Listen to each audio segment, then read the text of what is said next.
Welcome, everybody, to episode 33 of the Primetime Gorehounds. I am Mr. Primetime James Thomas, pretty six Primetime James Thomas. I said my name twice. I don't give a fuck. But welcome, everybody, to another episode of Primetime Gorehounds.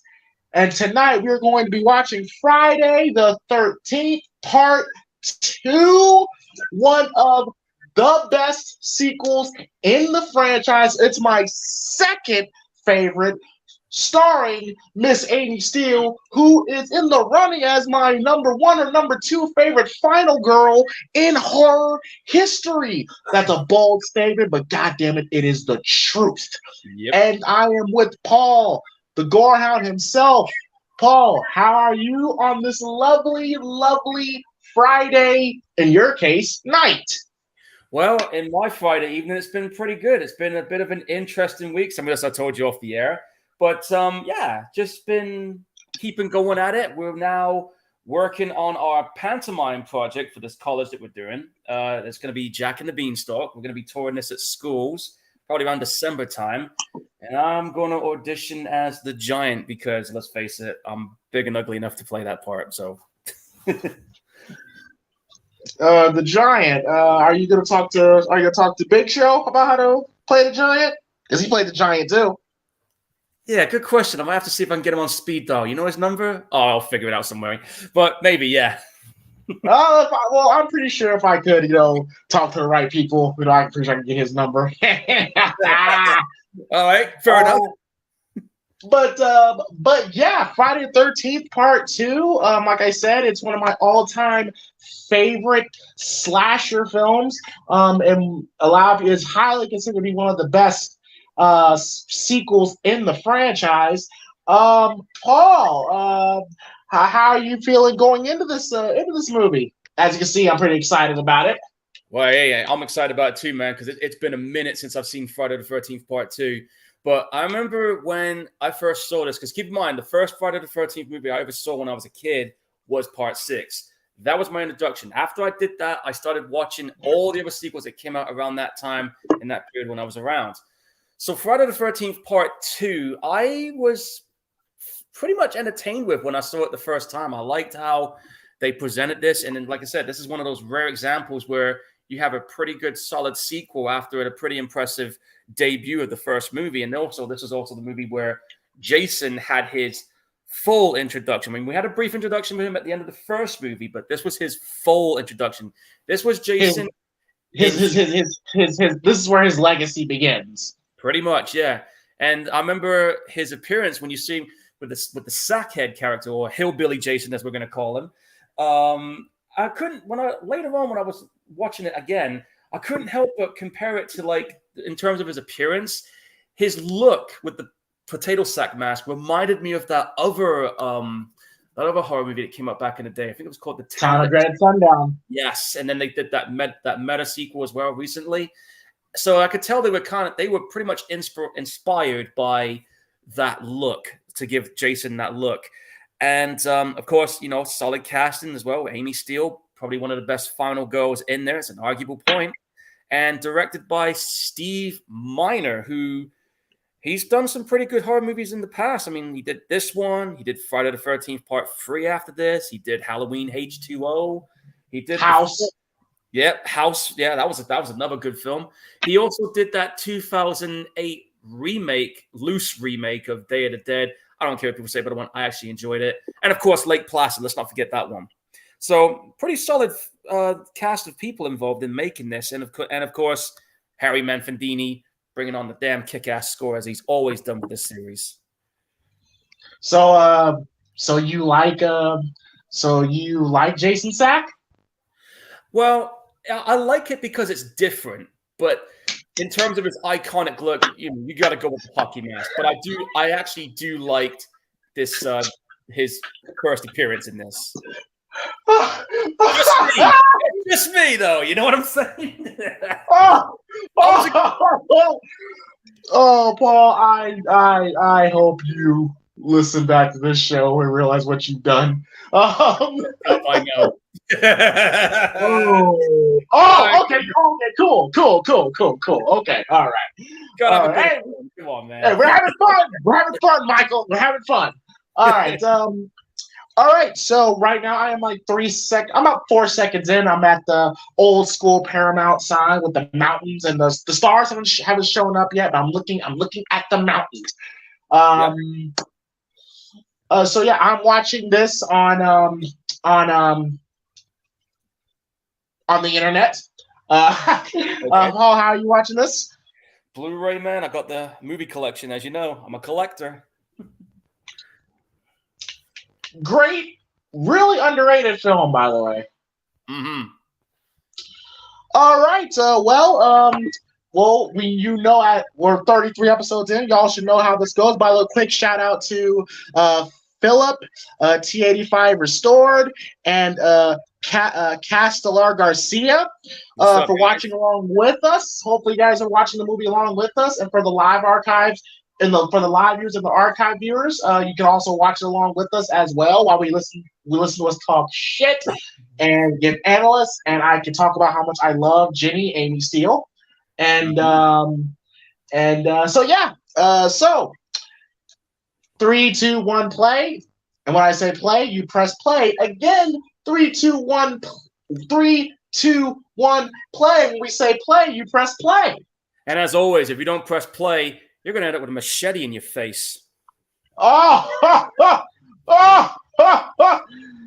one of the most disrespectful deaths I have ever seen, man. But it's hilarious. It is hilarious, but it's very fucked up. But yeah, so make sure everything is all good. Yep. All right, so 3, 2, 1, play. And we're in. We're in like a porn star. That too. Got the old school Paramount logo. Yep. A Steve Miner film.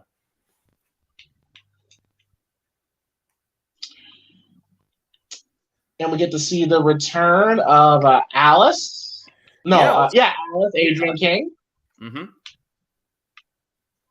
And by the way, Paul, did you know that this is actually a female? That's right here that plays as Jason. I did not know that before. Yeah, the costume designer. Oh, okay. That was a surprise. I must have missed that. Yeah. She plays Jason in this opening scene here. Hmm. And here's Jason, which, to my knowledge, this is the first time that he was out of the woods and in a small town area, and we didn't see him step further out of the woods until until part 8. But that's a story for another day. It's pretty weird because, like you said, Jason's out of the woods. Like, how far is Alice from the camp? Because, like, good question. And the other question is, how the fuck did he know where she lived? And here's Adrienne King, which, by the way, this entire scene was all improvised from Adrienne King, all the way from her dreaming, all the way up to her death. The whole scene was improvised, which is a cool quality to have as an actor when you have the ability to improvise on the spot. You don't have to worry about following a set script, because I think sometimes the best performances can come out of improvisations. Now, how did you feel about Alice's death? It was a shocker for a lot, for me. I mean, because I thought to myself, okay, she's a survivor. Surely she was going to carry on into the sequel, like being someone who knows what the hell is going on, like you normally get with most sequels. But in this one, they were like, nope, you're dead. Bye. Which I thought was a shocking, but yet ballsy move, because it's kind of like Jason tying up loose ends from shit that happened in the past and him getting payback for his mom. I don't know, because I would have liked if Alice would have had a moment where she kind of passed the torch to Jenny, in my opinion. I mean, there's different stories about why that came to be. Like, there's been rumors that Adrienne King had a stalker around the time of filming, so she asked to have her role as small as possible. Yeah, I But then, did of hear. course, there's also talk that her agent was requesting for more money for Adrian King's appearance in the show at the time. Like, unless your name is Jamie Lee Curtis, um, you need to, the studios just couldn't afford it, so they had to give it a little bit of screen time. Which Yeah. again, I'm kind of like, and don't get me wrong, I like Alice, but in terms of Final Girls, she's like my least favorite. Yeah. I'm just looking at the comment section as well. Garcia mentions that he wasn't a fan of the heroine Final Girl in part 3. Oh, Chris? Yeah. Oh, Chris is like one of my she's not one of my favorites. Sack Jason like the Elephant Man and the town. Yeah, we mentioned about the town that dreaded sundown. Very good movie as well. A lot of people don't talk about that movie very much. And that guy predated Black Christmas and Halloween because it came out a few months before him. But here's the thing. But my thing with this, Paul, is if you're gonna kill Alice off, oh my god, and fucking Betsy Palmer just shooting on. Oh, she was demolishing her. Yeah, she was straight up shooting on her on there. But Yeah.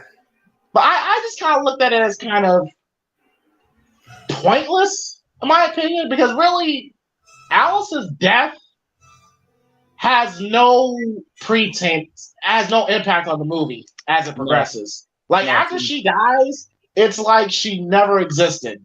Yeah, she literally became an afterthought. Yeah, she became a footnote basically. Which I'm like, okay, if you guys could not come to an agreement to payment, you didn't really have to bring her back. I know why they brought her back, but it's like you could have just had a situation where you could have mentioned Alice's disappearance, in dialogue. Hey, the girl that survived the massacres, 5 years ago, mysteriously vanished. And it's like, but no, I think they do mention that in the movie. We didn't have to actually see it. If that makes sense. Yeah, I get what you're saying. I think they did mention it at some point, but it's like I said, like you said earlier, her death just had little to no impact after this scene. That was it. It was like it didn't hardly ever mentioned again. Like they literally, they Halloween 5'd her. They Rachel'd her. Yeah, pretty much. Like we follow this character that the whole first film, only to kill her off just like that. It's like, wow. That's what they did, man. Yeah, Philip here said. Yeah, go on. Go ahead. I was saying, well, Philip here was saying he has a soft spot for Friday the 13th Part 5. Has plenty of killings, plenty of sex, and it was a bold move to make a sequel without Jason. Yeah, it was a bold move, but for me, I was just like, that's not Jason, dude. It kind of suffered the same fate as Halloween 3 did. So yeah, so from the moment she wakes up and her washing her face and all that stuff, and this is all improv from her. Yeah, which I think is and the phone call to her mom, that's all her. Yeah, I think that's really good though that she was allowed and be able to improvise because it makes the scene more organic for me. It does anyway. And this is a couple of months after the events of the first film. Yeah, so it makes you wonder then how long has Jason been alive in secret? Why is Jason in the suburbs? How did Jason grow up so fast? I'm sorry. It's just like I mean, he walked obviously, but it's like you gotta think about this. Like, how far away is where she's at? It feels like she's in fucking Chicago. Yeah, or their version of Haddonfield. Who knows, man? But according to she's somewhere out of the woods, man. And I'm just reading the Wikipedia information. This was 2 months after the events of the first movie. Okay, so the PTSD makes sense. Well, yeah, because I mean, she's been through a lot. I mean, how many people are going to walk away from a situation like that completely mentally unscathed? There ain't many. What drawing is that? What drawing? You see that drawing? Yeah, I did see that. Looks like, I don't know, almost looks like it looked like Jamie Lee Curtis. Yeah, I was thinking that too. And also some continuity because she was an artist in the first film. That's right. Yeah, she was a pretty good artist too. I don't know if she is in real life, but her character is an artist. Garcia here just said the franchise needed a boogeyman after Pamela died. Tell Victor Miller that. Yeah, Victor Miller has said that Jason being the killer was not the idea. Yeah, well, I hate to be the bearer of bad news, Victor, but Jason is the reason that this franchise is still going as it was, man. 12 movies in. That was a quick shower. Very quick. And of course, you had a fourth wall moment there. Yep. And then they had this phone call. And Tom Savini didn't come back because apparently he wasn't keen on Jason being intention. Yeah. And around this, and I think also around this time. Yeah, and also around this time, Tom Savini was doing, I think at the same time this came out, that Prowler movie was out, and he was busy working on the effects for that. So, I mean, like, he was like, that dude was in high fucking demand during this era of slasher movies. Like, he was all over the shop.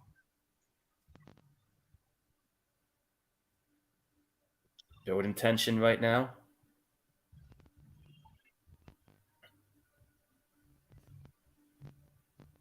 I will say I'll give Adrienne King credit. Like for her to improvise this whole opening I'll give her credit for that.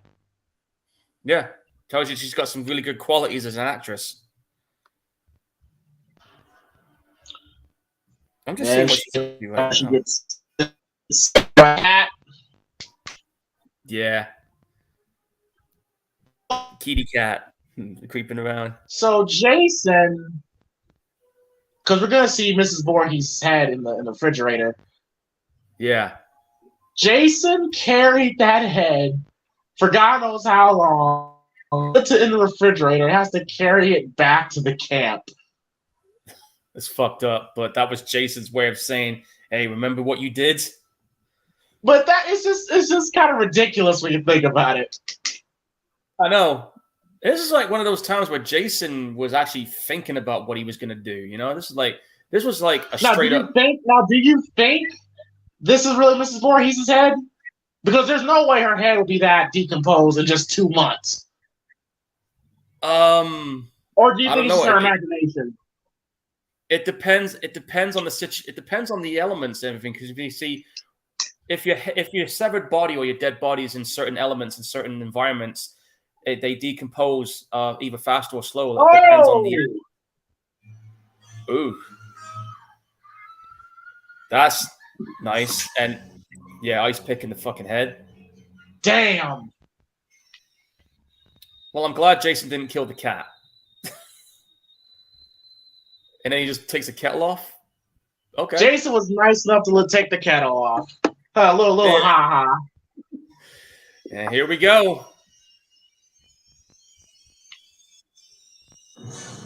I fucking love those intros they had, man. Each one was always different.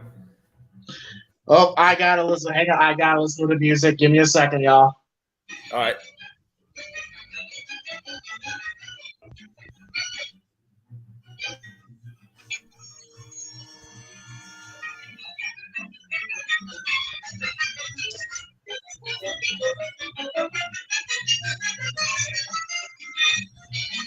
Love it. I love it. I love it. Damn, that's good.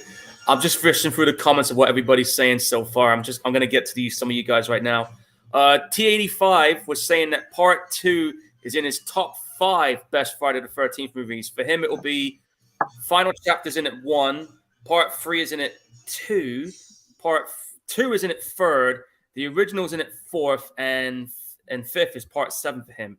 He says 6 isn't exactly in his top 5, which may not be a popular opinion, but he still likes it. And that one and Freddy vs. Jason Part 5 and the remake are his next favorite ones. And that's understandably so. Part 8, 9, and Jason X is his least favorites, even though he doesn't really hate them. I see what you mean by that, T85. I get what you're saying. And let's see what else this Garcia's been saying here. Jason is the master of mayhem and carnage. Yeah, you're fucking right, he is. Bill Skarsgård and Lily Rose Depp are to star in Nosferatu's Robert Eggers follow-up to... Oh, shit.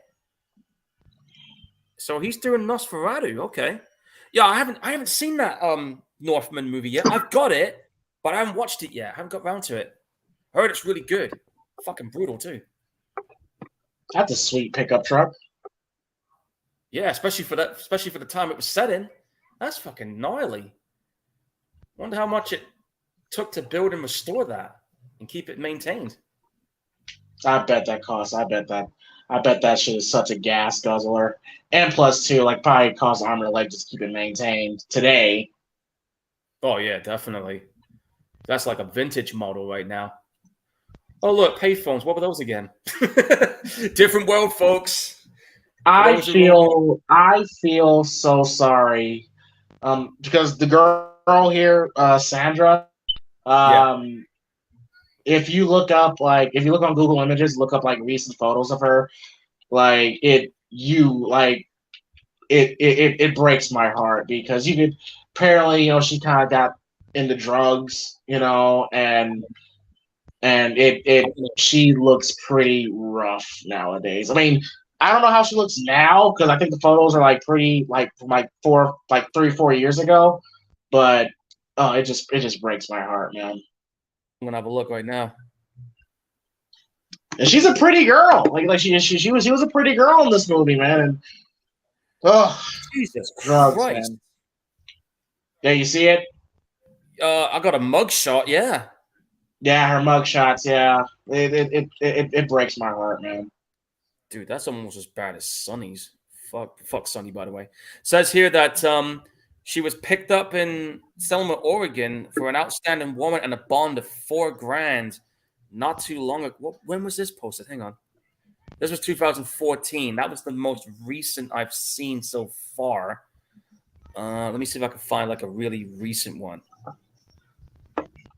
Is that her? She was a cute girl, man. Yeah. I think she might have turned her shit around. See if she's got an IMDb. I'm going to see if she's got an IMDb profile. See what she's doing that way. She's got to have something. Okay, here we go. All right. It turns out that just a year ago, she ended up in a TV series, Coroner's Report. And that's her first acting role since 95. So I'm guessing she did clean her shit up. Okay, nice. She's working. Hey, it's a start. And in October 23rd, she will be, I think 59 because she was born in 63. 63, so. Yeah, she was born in 1963. 63 to 1980. So how old was she when she did this? Well, this came out in 1981, so 63, 73. She was 10. It says here she was born in 1963. So in 73, she was 10 years old. So 74, 11, 75, 12. She was 76. She was in early 20s doing this.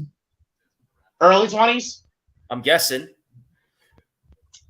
Wait. Maybe Okay, so late teens, maybe. Because you just go 10 years. 1973, she was 10. 1983, she was 20. Count back 2 years, she was 18. So I guess 18. Yeah, late teens. I would kill this motherfucker. What, this dude here? Like, don't prank me like that. Yeah, I'm kicking someone's ass if that was me right now. Like, where are you at now, Paul? I am now 18 minutes, 2 seconds in. She's being watched by somebody. Okay. Yeah, but this is and again, like kind of like the first film, we don't really see Jason till like the third act. Yeah, that was back how that's how horror movies did it back in the day. You never saw the reveal until very late in the film, whereas nowadays you see the guys pretty early on. But back then, this was done the old school way. Yeah. Which you as you watch movies later on, you tend to appreciate it more. You know how they do things back then.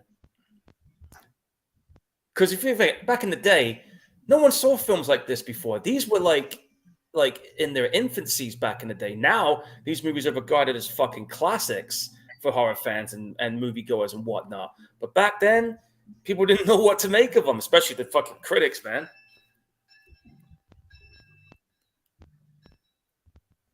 Oh, I recognize that house. I remember wreaking havoc on there on the video game.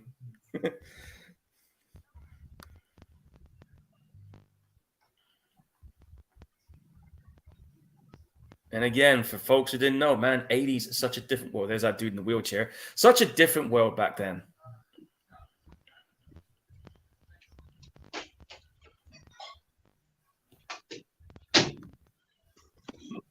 Sorry about that. No, you're fine. Have we seen Jenny yet? I think so. We got somebody here with a nice ass. Oh, Terry. Whew, she fine too. Dude, really? You just had to use a slingshot on her? But she likes it though. Look at her face when she walks away. Fair enough.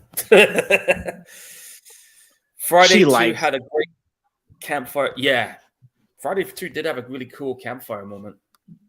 Yeah, spoken by you, Paul. Mm-hmm. I know what you did, Paul. After Annie died, you moved on, and then you took Jenny, and then that's where Paul, me and you would fight. Oh yeah, that's right. By the way, she's doing good. By the way.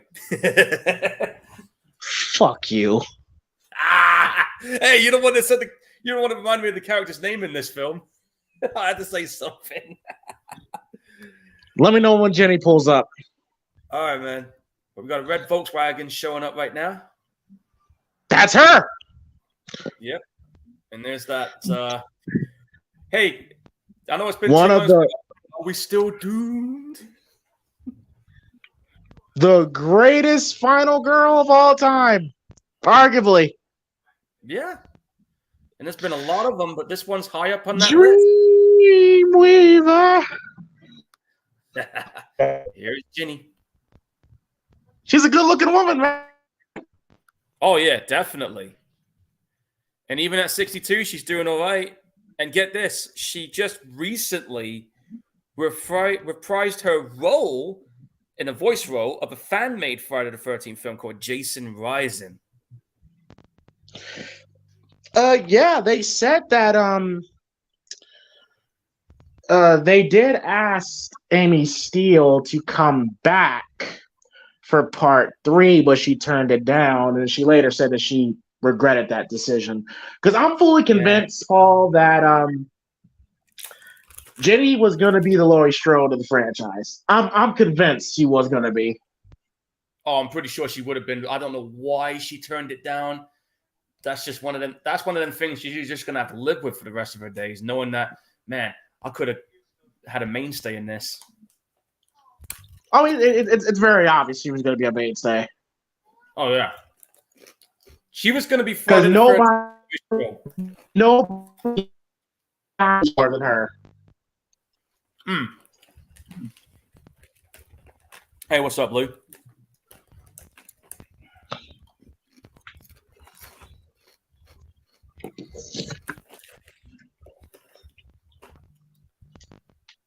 She's beautiful, yo. Oh yeah. I'm sorry. She is. She is, man. I gotta see if there's an image of what she looks I'm like. not really into blondes like that, but she is good looking. A lot of the women in this movie are good looking. But yeah, back then, man, it was all natural, wasn't it? She was definitely good looking, though. I have to admit, she was just awesome. Let me see what she looks like now. You get this. I think she looks fairly the same now. Yeah, I'm looking at an image right now. Even at 62, she still looks pretty damn good. Hold on, I'm gonna paste you an image on your chat box. Hold on.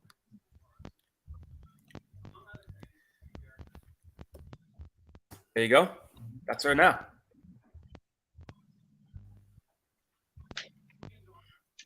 Yep, she still looks good. See?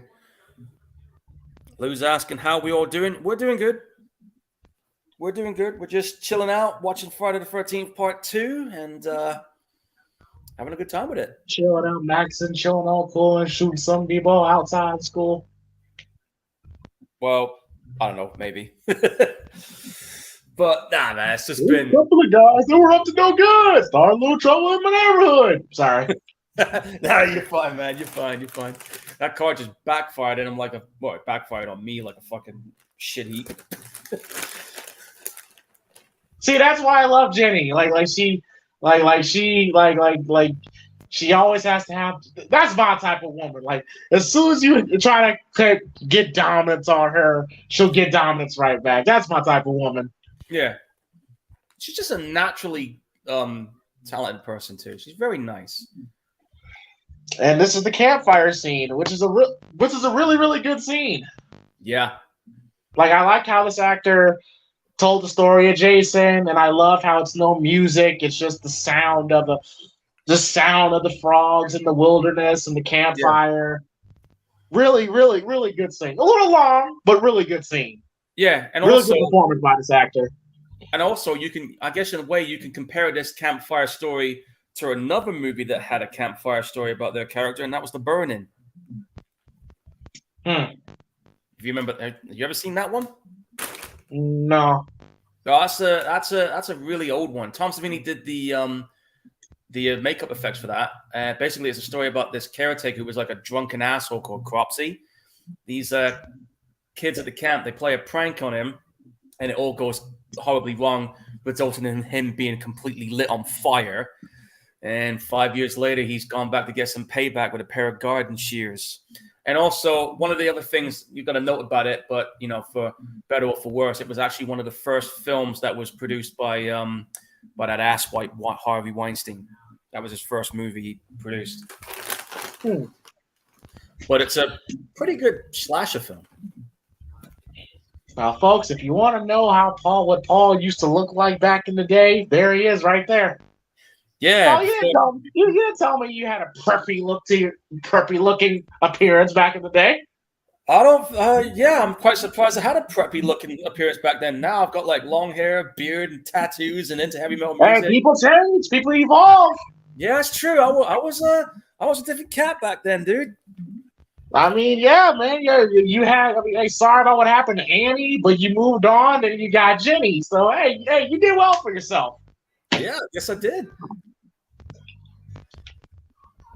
Yeah, that dude with the spear. No, I wish that's not what Jason looks like, man. Try again. I wanted him to die when I first saw this. Well, that dude with the spear. I kind of thought he was a little annoying. Yeah, kind of like that other prankster dude that was in part 3, right? Oh, Shelly. Yeah. Yeah. Hey, he's the one that bought the hockey mask in the game. He did? Yeah. And after, when Jason had that mask, that was just like, yep, now the look is complete. Now, I will say, Paul, that they kind of fucked up on. I just wish, because I really enjoy the Sackhead Jason so much, that they kind of should let Jason keep that look in part 3 until he found the hockey mask. Kind of like what they did in the remake. Yeah, I don't know why they changed it a little in part 3. I mean, so at the end because at the start of part 3, you see him dragging himself away, and then you kind of briefly see him again, but he's got like a whole different gear on, like he just stole somebody's clothes. because like because we only see Sackhead Jason in this film. That's why I think that's why this movie is so unique to the fan base because it's the only time Jason has like a different look. Yeah. And okay, here's how I describe it. Okay, seeing someone walking down the street at night with a hockey mask, it's a little unusual. You're like, that's a little strange. Yeah. If I saw Jason walk down the street at night in overalls and a fucking sack head on his face, I'd be legit creeped out. I'd be like, what the fuck is that? Well, I can tell you right now, if I saw some shit like that, I am literally walking in the other direction. Yeah, it's like, what is that? Like, again, seeing him in the hockey mask would be scary. But him in the sack is creepy. Yeah, because you don't see any features on his head. Nothing. Just that eye. And of course, this guy's trying to get with Terry, and Terry's playing hard to get. No surprise there.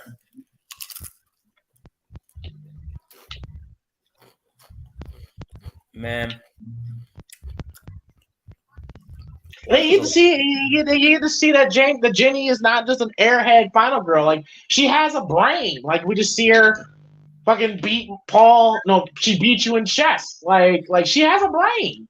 Yeah, she's got some pretty good qualities, man. She's got some smarts on her, and there ain't nothing wrong. And isn't her character like her character is a child psychologist? Yeah. Yes. That's why that ending is so effective. Like, she knew how to get into Jason's head. Yeah. And that's probably one of the only times you see somebody playing head games with Jason like that. That and Tommy. They're the only two to do it.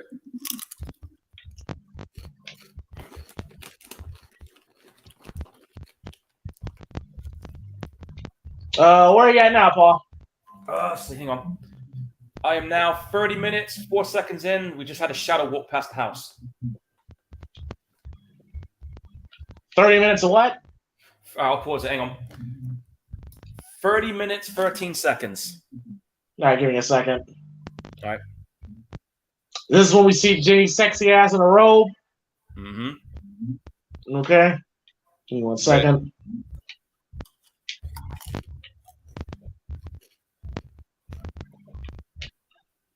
30 minutes and 13 seconds? Yeah, 13.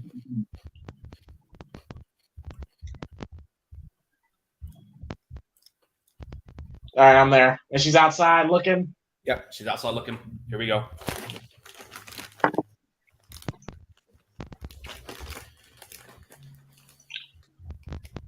Woo! I'm having a moment, y'all. I'm having a moment. Right? And of course, I ruined it for you. Get your hands off my woman! Sorry, dude. It's occupied right now. Got fall. I would fucking beat your head with a fucking brick. Come and get it. Mama said, "Knock you out." I'm gonna knock you out. I'm gonna say, "Don't call to come back. I've been here for years." Fucking classic song too, man. Yeah, I saw. Speaking of rap artists, man, I saw that news about Coolio. I was like, "What the fuck, man?" Oh yeah, rest in peace to Coolio, man. Yeah, like, what the hell happened? Oh, Ralph, you pervert! You pervert! Come on, dude, get your fucking mind out of there. Tom. Fucking creepo. I ain't gonna lie, that would be me stewing at the fact that you got my girl. Yeah, always squaring pitchforks like that, going, "Damn it, Paul, you son of a bitch! That's my woman. Get your fucking hands off her." Now, I don't know if I would have killed Ralph here though. Bit too soon, if you ask me. Too soon. But getting strangled up with barbed wire will definitely leave a lasting impression on your windpipe. Yeah, but this is how you know, and this is how you know. This is how you know when you put it down on her when she's wearing your shirt the night after. Pretty much. Beware of bears. That's cute. Yeah, it's not too bad. Damn, is she looking good in this gym outfit too? Oh yeah, definitely. Flip me off. No, yeah, yo, Kevin Bacon, wannabe Kevin Bacon ass. Yeah, and for anybody who doesn't know this, yeah, Kevin Bacon's next two movies I know he's going to be in is the reboot of Toxic Avenger and Beverly Hills Cop 4, which, dude, I never thought that I'd never see the day that would happen. Great to see Kevin Bacon still getting work, man. Oh yeah. And I think they use a lot of the same production crew for this movie as well, and it's doing what Terry and Jenny, man, yo, but yeah, they're doing the same tricks they did in the first film. A lot of point of view. It's kind of done. It's kind of built as a whodunit. Because we don't really know who Jason is yet. But not yet. And there's the dog Muffin. Oh man, this dog's picked the wrong person to bump into. I love the symbolism. Next shot is hot dogs. Yeah. That dog's just looking up like, and you're supposed to be? All right, I'm gonna go. All right. Okay. So Paul. Yo. Who we got? Yo, this dude looks so much like Kevin fucking Bacon, bro. Yeah, no, I can't help it. It does look like him. Yeah, Kevin Sausage Links. How about that? Fuck no. I almost shook on my nacho. Yeah, something like that. Go on, your question. All right, so you have Jenny, you have Terry here with the red and pink shirt. Yeah. You have Vicky, the one that is just uncomfortably drooling over Mark, the guy in the wheelchair, or Sandra. Right. Which one are you taking? Excluding Amy Steele. Yeah, I knew you were gonna go there. I'm probably gonna go with that's a tough one. Probably the one with the striped shirt. Tara? Yeah.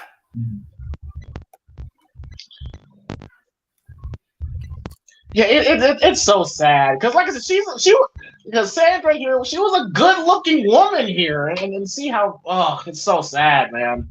Yeah, like what happened? Life. Yeah, life will grind you. Life. I mean, I always had this philosophy: life can be really, really easy if you want it to be, but certain things happen beyond your control, man, and you just have to. Yeah, you either try and find your way out of it, roll with it, or you ain't getting out of it. I've seen plenty of people, have that potential to get somewhere, and then they just fucking blow it. And you got guys like me who's just had some shit happen in their lives, and and trying to get stuff going, even though I'm kind of late to the party because I'm in my nearly 40s now, and I'm only finally getting some shit done in my life, but I'm not to get away from the darkness, but I'm having another moment. I'm having a moment. Yeah, I can see why. she looks good now in that swimsuit. I'm not gonna lie, man. It does look pretty hot in that.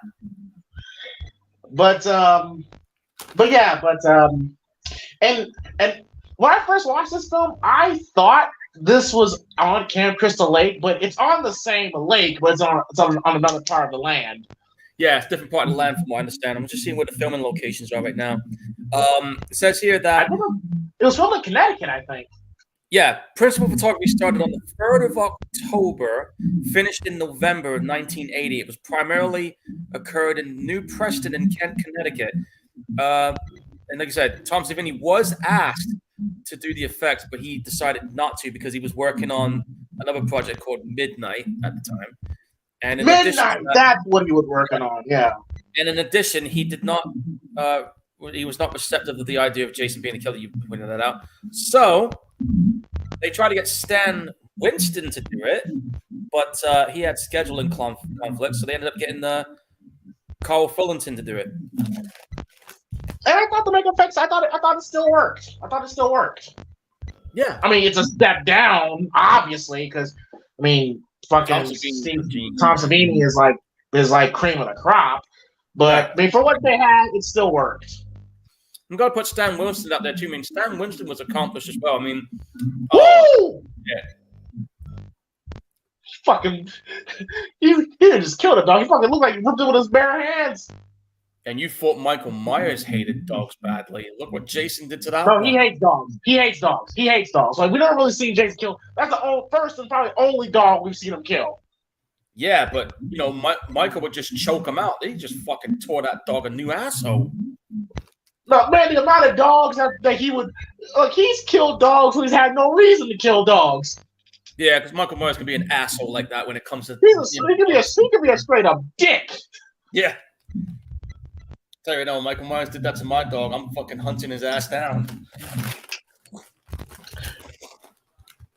We all you can hunt him down, but we all just good luck. I'll go down swinging if it means me getting some damage into him. I'm just reading about that Sandra. Listen, you can say, "Oh, Jay, you're being such a male in this movie." But I can't help. Why is he attractive women? I gravitate towards it. And Sandra was an attractive looking woman.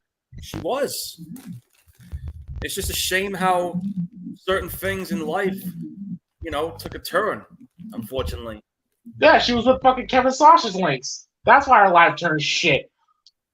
Yeah, fair point. What the hell's that guy been doing lately, anyway? Who gives a fuck? Yeah, fair point. It's always interesting to see what these actors have been up to after these films, Because some of them go on to do big things. Yeah, I saw that.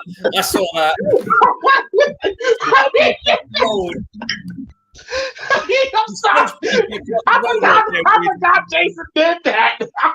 Yeah. And this is one of them very few instances where Jason's actually run it, kind of. Now, Paul, I wouldn't have got out and chased them. I feel like I got better things to do with my time. I'll be calling it in to get some backup, but no, I'm not chasing this. For what? For what, though? I don't know, but this guy seems to have a reason to chase him for some reason. He's fat, out of shape. He's doing the Arnold noise. Like, come on, man. And Jason's just trotting, just. Yeah, this is just a casual stroll for Jason right about now. Oh, he's clumsy running in the trees. Dumbass. But you don't know that Arnold does that in every movie. Yeah, pretty much. Get to the chopper! Get out of here! No! Dude, you're out of breath. Go back in your car, man. Just call it in, for fuck's sake. I'm not gonna chase him. I'm going back to the car. No!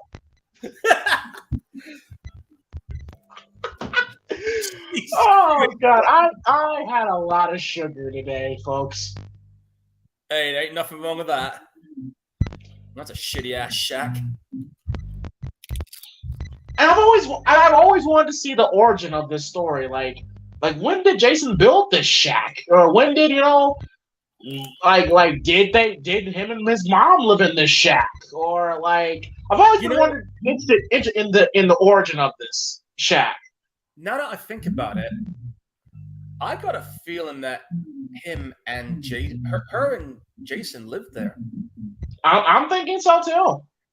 Because there's no way he could have built that himself. I mean, yeah, okay, he did a lot of the lifting because he's a fucking strong dude. But I'm pretty sure his mum helped him building that stuff. Oh, and I like the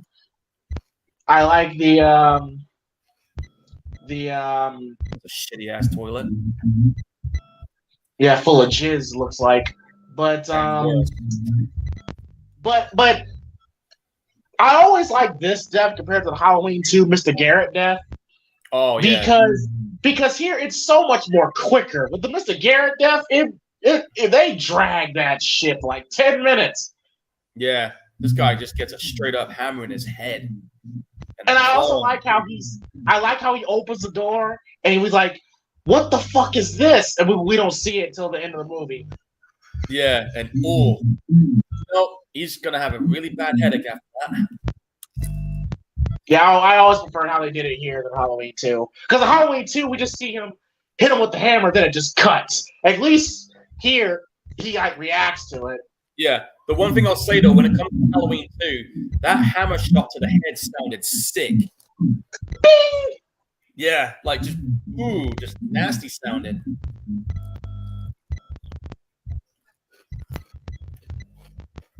Man, life was a lot simpler back then. I'm sorry, but it just was. Damn, Tara was fine too. There's so many fine women in this movie. Shit. Had it good back in the day.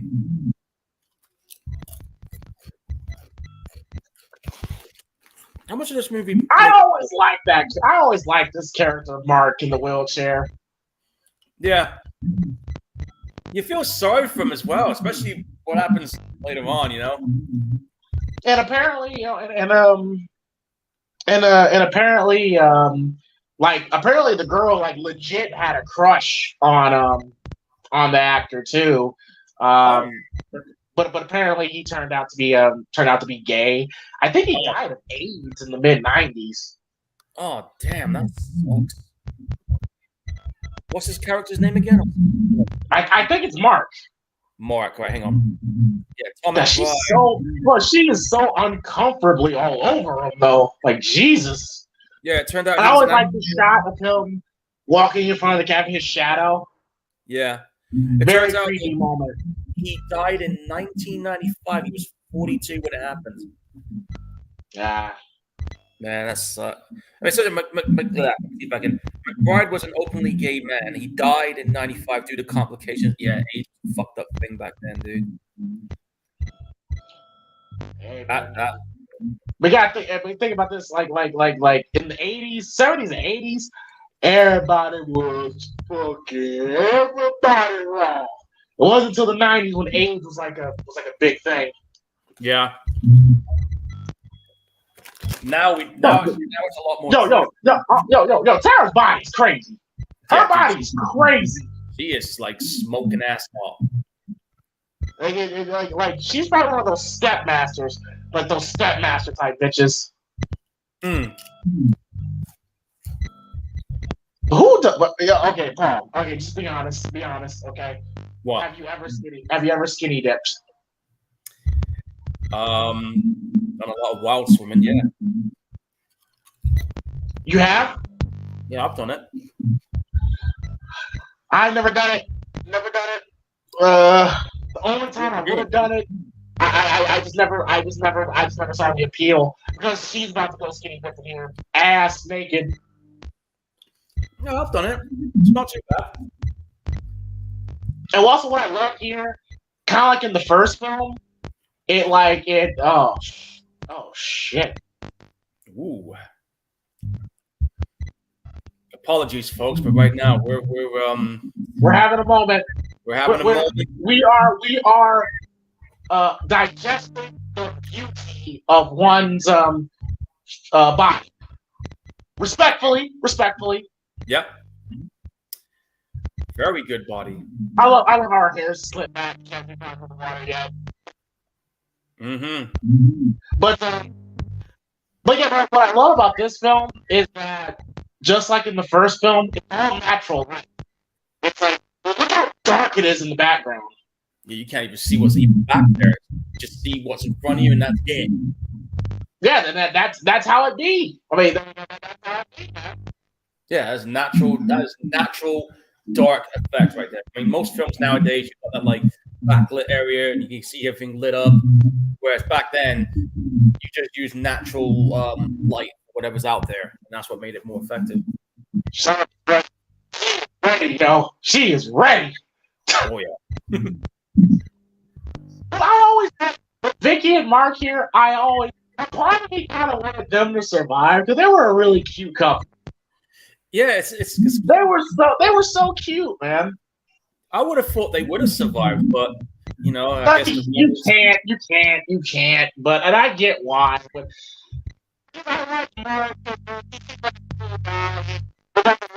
there's a scene where that he has plans on getting out of the chair. Yeah. It just sucks. I know. Ooh. But just look at it's surrounded by complete darkness, man. It's just compared to the later films where it's fucking lit up like a Christmas tree. Yeah. That's why I enjoy the first two films, man, because it feels authentic, feels natural. It does. Because if you've been in the wilderness and you live out in the woods or in a cabin, if you look far out, it looks fucking dark. I can tell you right now, I've actually been in the woods in the middle of the night on one of my nighttime walks. And I can tell you right now, 2 o'clock in the morning, unless you got like a special searchlight or you got the moonlight light, it is dark as shit. Yeah. Like, so you like walking into like Plym Valley, and that woodland area is pretty dense, and there is wildlife in there too. So one time when I was walking there, and I heard some movement. I didn't know what the fuck it was. And then I look to my left, and I see a pair of eyes. You want to know what that was? It was an owl, wasn't it? No, it was a wolf. Oh, shit. But it didn't bother me, and I didn't bother him. So.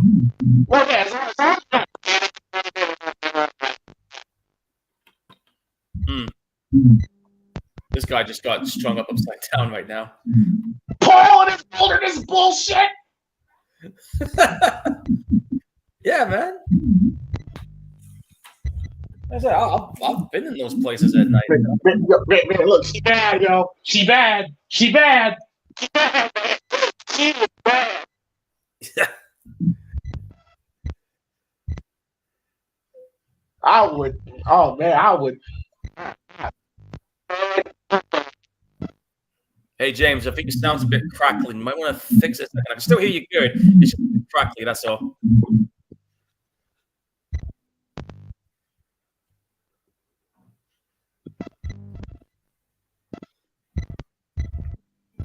Oh, what the hell? This poor bastard strung up upside down.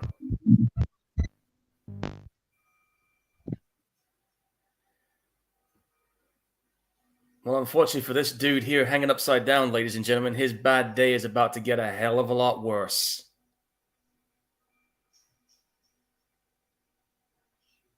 Well, she ain't there right now, but you got this guy instead, so there goes your neck. Oh, they didn't show the blood splat. Notice the machete was upside down. Yeah, I noticed that too.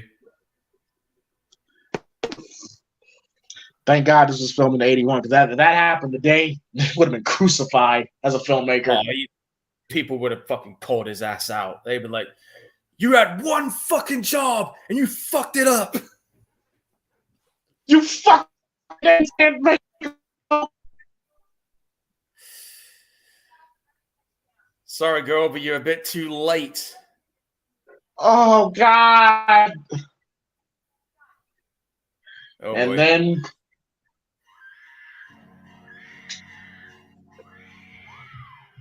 We never see her die.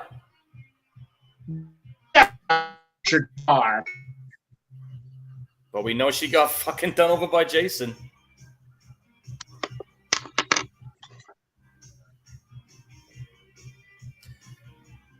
Just another night out on the bar. Can't go wrong there. Here's another nitpick that people had. And I guess I kind of have it too. Half this cast we never see again. Nope. It's just strange how it happens, man. I'm just seeing. And of course. Oh, go ahead. I'm sorry. I was just seeing if there's any more information I can talk about for people that didn't know about this movie. like behind the scenes stuff. It says here there was a scene. Oh yeah, the scene where Steele's character gets grabbed by behind by the unmasked Jason. Yeah, it took 3 shots to get it right, and I mean that dude had to literally fucking. Well, we'll get to that when we get there. But that dude crashed through that fucking window, man.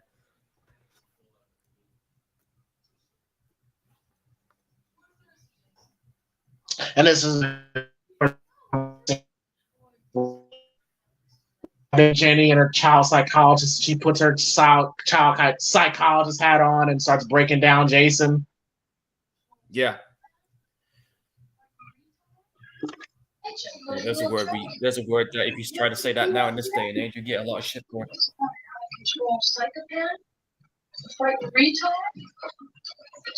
That word. Wow. That word. Wow. There.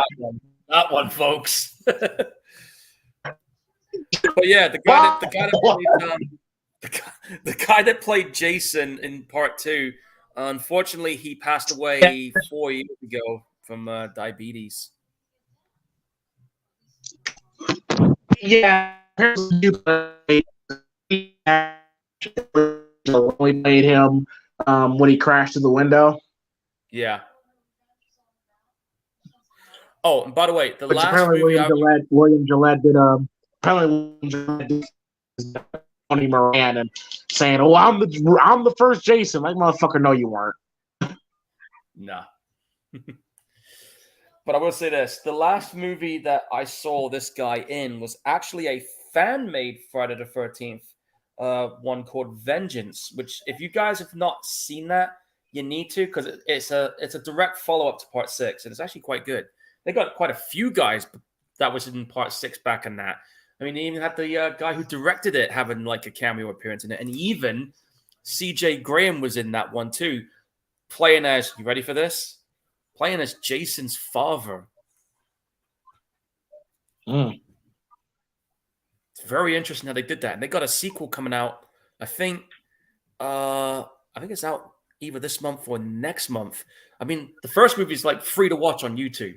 The whole movie. I've watched it a few times. It's actually quite good. And there's another thing too, right? We've got to put this out there. I mean, seeing that Victor Miller is being a bit of a dick when it comes about him and his opinions about Jason. Well, if that's an issue, then how do you explain all the fan movies of different incarnations of Jason? I mean, you see some with his mum sometimes, but who do you see a lot more of? Jason's mother or Jason? Pretty obvious. Shit, what video game is that they're playing? That's one of those old ones. I forgot what it was called. God, Sandra wants it. God damn. Oh, she's gonna get it. Yo, and Mark says some smooth shit too. He's like, does everything on your legs not? I think he says like, is it only your leg that doesn't work? Because he says it like, oh, I can still manage. And I'm like, God, that was some smooth shit. That's very smooth. Just your legs.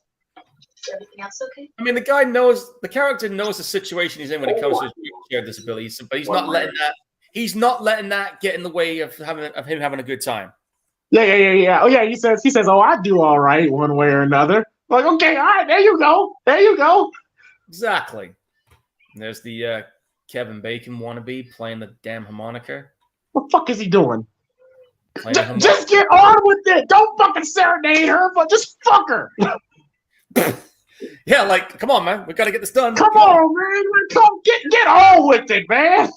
Okay, man. You mentioned with the harmonica. Now, fucking get on with it. Like, bro, like she's been wanting it for the past 30 minutes, bro. Yeah, really. I mean, we only got like fucking 20-odd minutes left, so get on with it. You're about to die in 10 minutes. Why not? Yeah, so like, fuck it. Wow. Yo, no, Paul. Yo, we're pretending. Don't suck each other's faces off. Did you see that, bro? Like they were committed. No, they were going for it. So what does the winner get? He goes, what does the winner want? And I'm like, okay, Mark. Yeah, that's right, bro. I was cheering for Mark. I was cheering for him. I'm like, yeah, he's handicapped, but he's still getting bitches. Can you imagine if he was one of the last survivors of this movie? That would have been fucking That would have been great. Because I like these two. Imagine if it was these two being the final two. Would there have been any issues fuck there? that. No. Okay. We got that answer already set up. And you know why. Yeah, but I'm just saying, imagine if I'm not killing Amy Steele. Imagine if they did, though. You probably would have lost your shit. I would not like it. No, I know you wouldn't. But there was many possibilities they could have gone. I mean, I know people have these kind of debates, not just with this movie, but with any slasher movie when it comes to certain cast members. Okay, I've always kind of wondered this. Okay, if there's any females that's watching the show, I always want to know, why is it that when y'all about to get some dick, y'all always got to change into different clothes? Like, what she had on was perfectly fine. Well, Lou's in the chat box. I'm pretty sure she might answer that. Or she might give us an internet cut. I'm not going to ask. I'm not going to do that, Mark. I'm being considerate. I always wondered that. Like, why? Oh God, she puts the perfume on the box because she's probably wet as fuck or something. I'm not complaining. She's cute. She is cute. A lot of the female cast members in these films back then were really hot looking.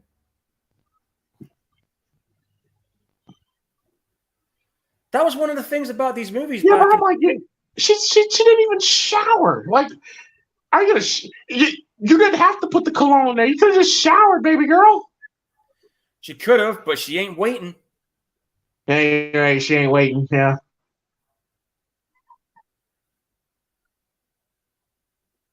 Oh, that fucking car in those Friday the 13th video games, they were a bastard to start up. Oh, fucking hate. The good old 80s lightning. Yeah. Basically, it's just them with a blue flashlight just flashing it. That's how it was done back in the day, folks. We didn't have a CG effect to have lightning in the sky back then. It was done practically.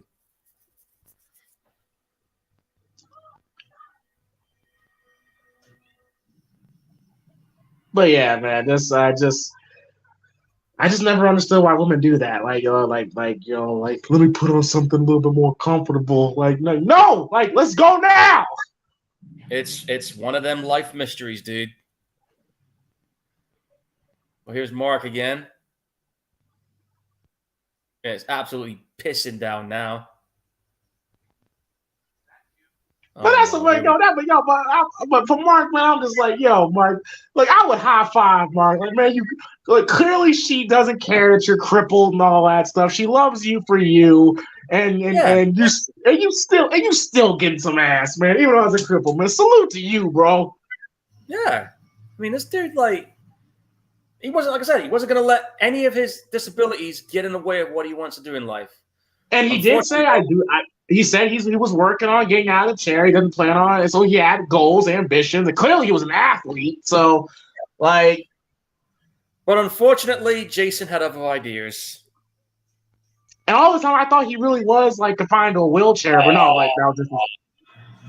Oh, dude. Brutal! That's fucked up! That's fucked up! That is some bullshit right there. And then we see Sandra and Kevin Sausage Links, and Sandra's sucking on his Adam's apple. Yep. Yo, like Sandra looks like those type of women. She looks like those type of women though. That's like the cute little good girl. But when you finally get the draws, man, she turns to a motherfucking hurricane. Yeah, like all bets are off when like it turns into fucking hell in a cell in that bedroom. Yeah, we got a hell in a cell match in the bedroom. This contest is scheduled for one fall. The hell in a cell, elimination chamber. Hang on, we got outside interference. Who the fuck is that? No, that's not Kane. That's Jason with a spear. And this is where the movie starts to pick up. Yo, this movie's flying by, yo. It's flying by. Yeah, it's flying by, but you don't notice it because you're so like engaged in what's going on. We got like, and we still haven't gotten a good look at Jason yet. No, we just saw his boots, his arm, the silhouette, and this. That sucks. Wait, when you're in the middle of it. But the look of Sandra's face was great too. Yeah, she's like, "What the fuck?"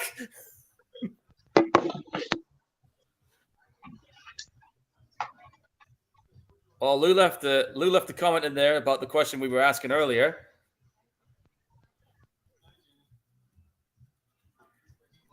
I'll say it. She says, if I'm going home, you like to change freshen up before doing the business, but me, it don't matter a lot of the time. Okay. All right, Lou. There you go.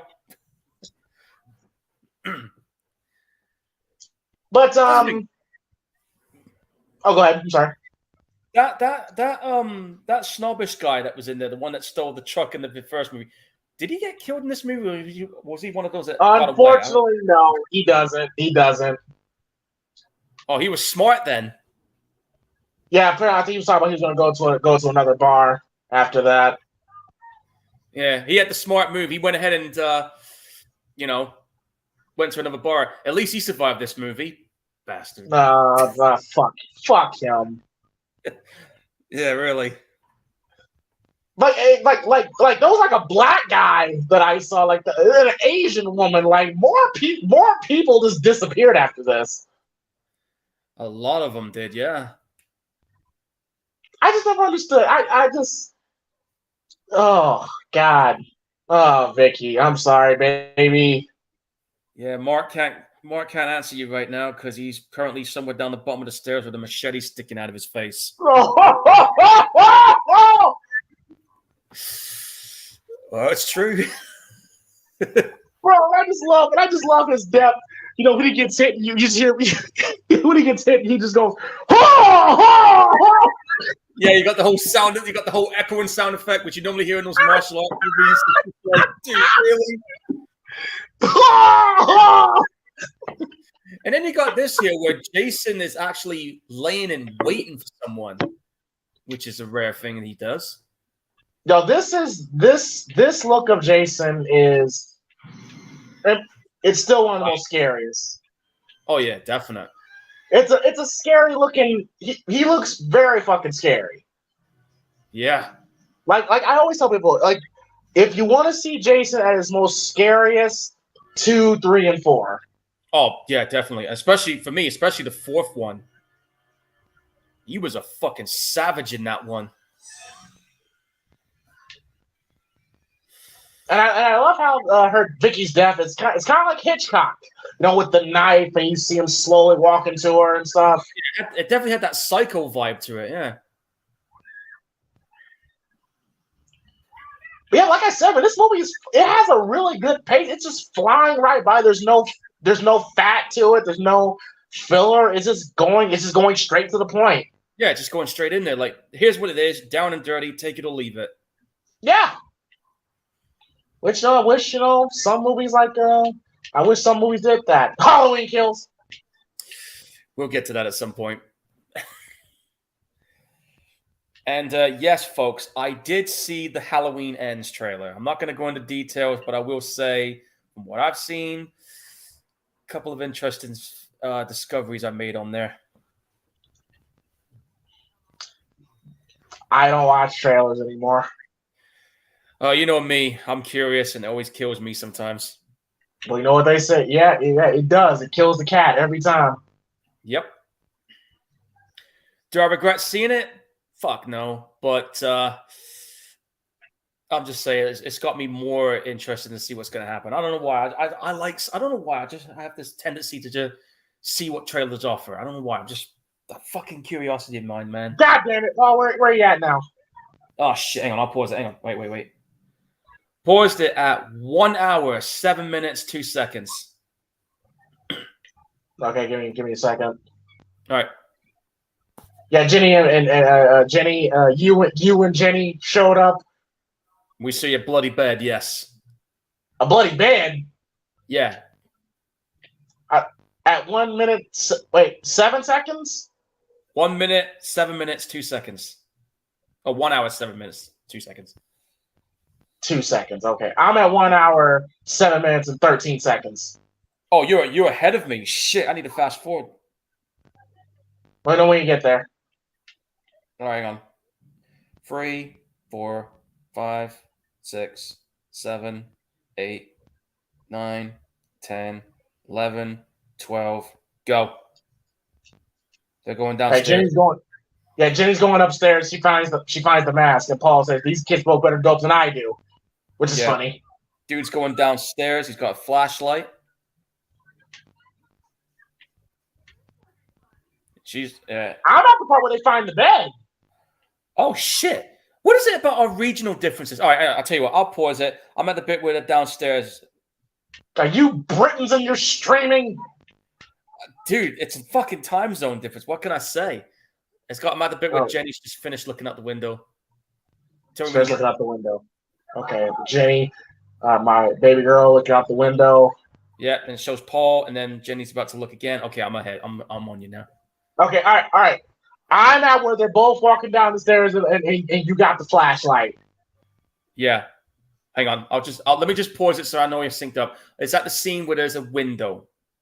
Point of view. Window. Yeah, point of view shot. There's a lot of windows in this movie. It's the bit where Jenny's looking in. Looking in or looking out? Looking in the room where Paul just went in. Looking in the room. Okay, all right. She's looking out the window. Yeah. All right, Paul's searching the room. Yeah, and then it goes to her, and then it has a point of view shot for her. Ready? All right, now she's. Okay, yeah. I'm there. All right. What about? Wait, hang on. Okay, are you there? Yeah, I'm there. Okay, because she's about to say one of my favorite lines in the movie. Okay, go ahead. Somebody's in the fucking room. There you go. Now me and Jason are fighting. Some person was in this fucking room. I'm trying to fight it. Hold on. Jason's not a big guy either. No, but this is probably one of the few times you actually see Jason really fucking scrapping with someone. Can't right now. Does Paul die here? That's the question. I don't know.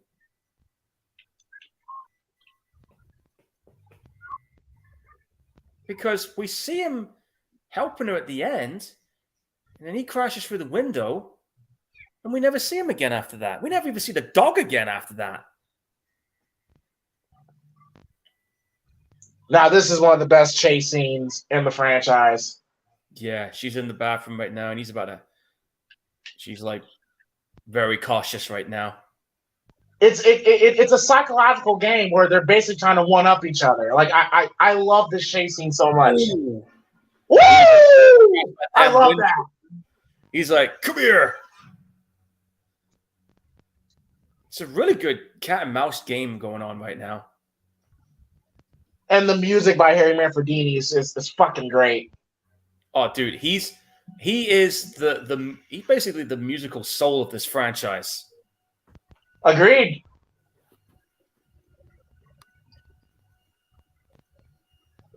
I mean, others have tried, but they don't come close. Run, baby, run! Hey, don't hang around. Go. You need to get out.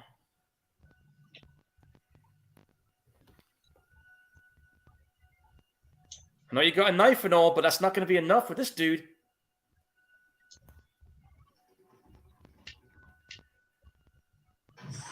Ooh. Ah, shit! Yeah. Well, there's Ralph. We now know where he went. R.I.P. Ralph. Run.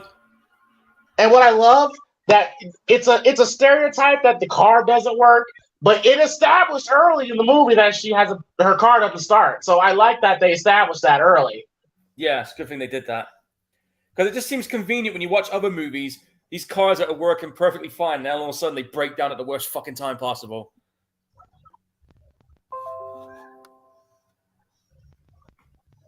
Whoa, shit. It's a creepy look, man. Yeah, I agree. He looks fucking creepy. He just climbed on the roof of the car. Hey, Michael, I did it first. Jason's thinking, I'm going to one-up you.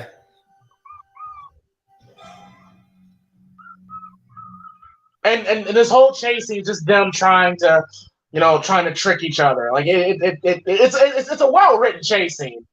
Yeah. And she's using her smarts. Oh, here it comes. Yeah, listen, guys. Listen to this reaction when this happens. Just listen. I want to turn my volume up for this too. Oh, here we go. Wait for it.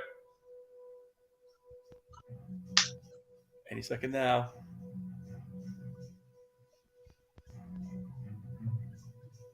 Here we go. Oh. You can hear everyone. I love how Jason just turns around and is like, fuck this! He's like, kick me in the balls, bitch! You could tell he felt that. And I love how the camera is shooting this, and the music is just, it's one of my favorite chase scenes. Yeah. It's a really, like I said, it's a really good chase scene. How they put this together. Bro, look at Jason here, bro. What? Imagine, bro, you're walking home, bro, and it's like 10 o'clock in the morning. You see that, bro? Nah, fuck that. I'm not going near him. No, not happening. I love how Jason tries to lunge at her again, trying to outsmart each other. Mm-hmm. And he missed. He missed. You almost had her. He did. Woo! Shit!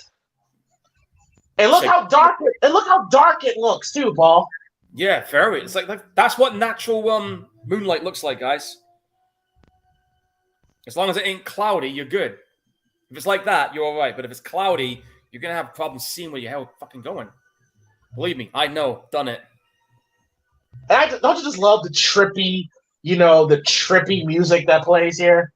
Yeah, I think that's a really smart touch. It's really good how they put that together. Oh god, Jason looks so fucking scary.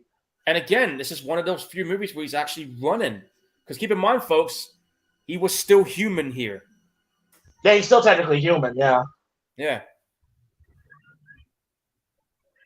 I want to say probably like his early, I would say probably his early 20s at this point.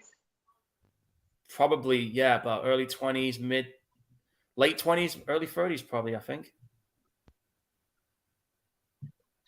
Oh. Now, people kind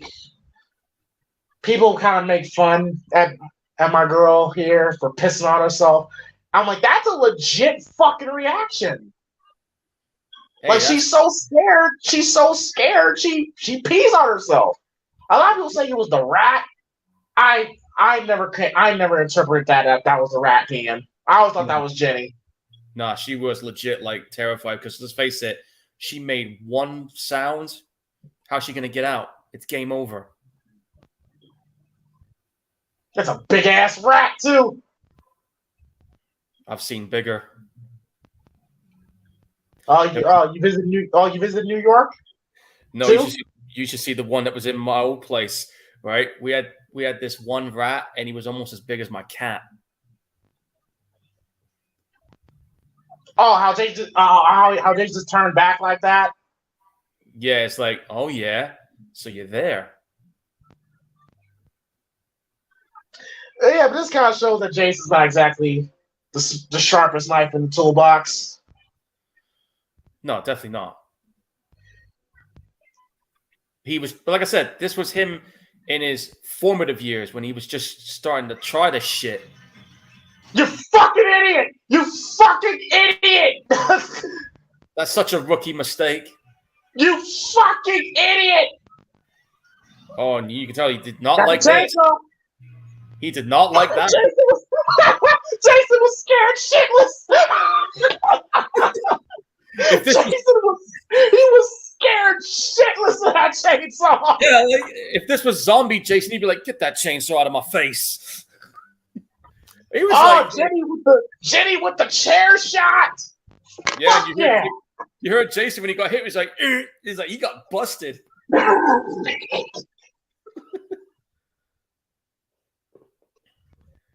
Good chair shot, man. Oh God. Jason was scared shitless of that. That's funny. It's like he didn't expect to see that. No, he was not ready for that at all. I don't think he had that planned. And now we get to, like I said, one of the most probably one of the best endings of the franchise. Like, this is where Jenny really, really shows that she's one of the best. Like, nobody gets in Jason's head better than she does. No, you could probably say Tommy comes a close second, but no, she A close second. But I said Jenny did it better because we see, by the way, the last time we see Betsy Palmer in a Friday the 13th film. Yeah, this was her little cameo appearance. Oh shit, there he is. That didn't take him long. I love how you saw him through the window there. Yeah. Oh, he's not playing. And then Jenny just thinking on her feet, thinking at the moment, like, oh shit. Okay, I'll put on the vest. Maybe this will work. Well, you better think fast because he just stole Harry Warden's pickaxe. Ha!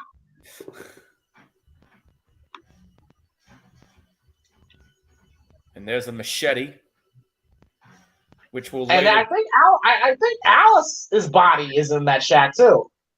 Yeah, I think so. I think she was. Yeah, I think Alice was in there.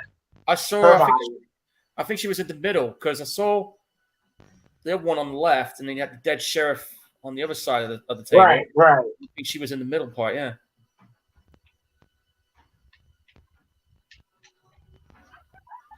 God, can you imagine what that sweater must smell? Smell like a rat's ass.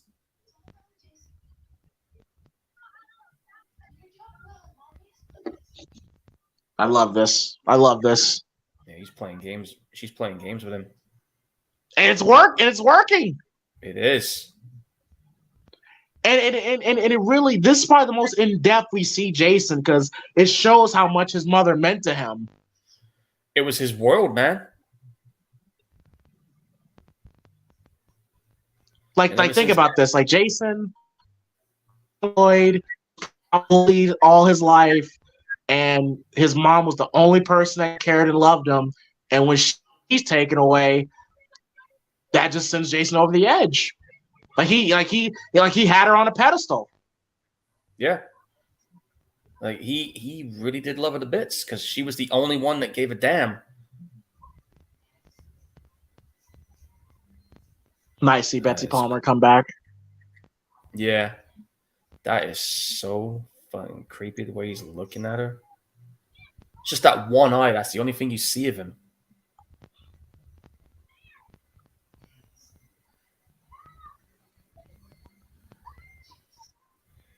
And it almost worked, but he noticed the She moved too far. Yeah, too late. Shit. Woo! Well, I better go in and do something now. Hang on. The only time I'm glad to see you, Paul. Cheers. Now, did you hear? Apparently, Steve Dash, when he blocked Jenny's shot with the machete, apparently it sliced. I think it sliced his finger, and and he had to go to the hospital. And apparently that he still had the machete in his shoulder. So he literally walked into the hospital with the machete in his shoulder. Everybody went, "Yo, what the fuck?" And then, but he really needed to get it. But he really needed his hand to be stitched up. I think there was a photo of it somewhere.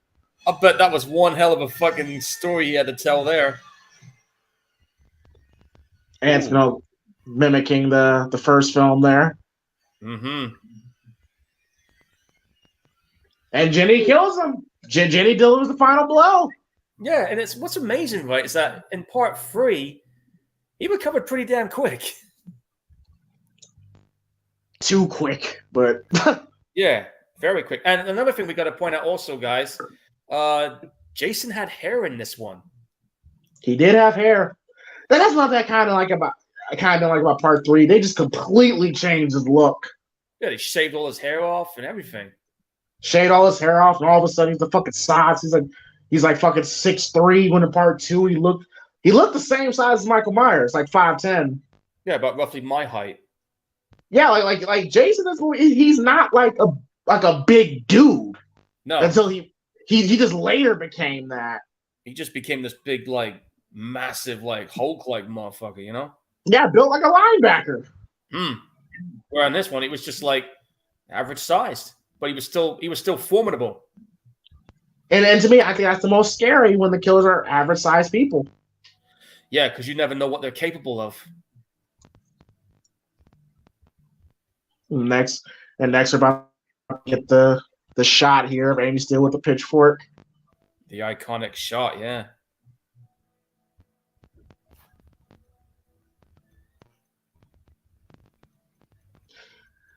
Man, I really enjoy this film.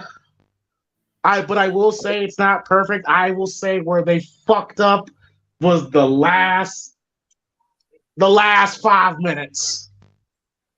Yeah.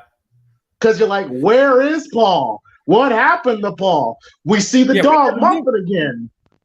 Yeah, like how did the dog survive when we saw him pretty much chewed up? And what the hell happened to Paul? And what did Jason do when he grabbed Jenny out the window? It's like, what part was a dream and what part was reality?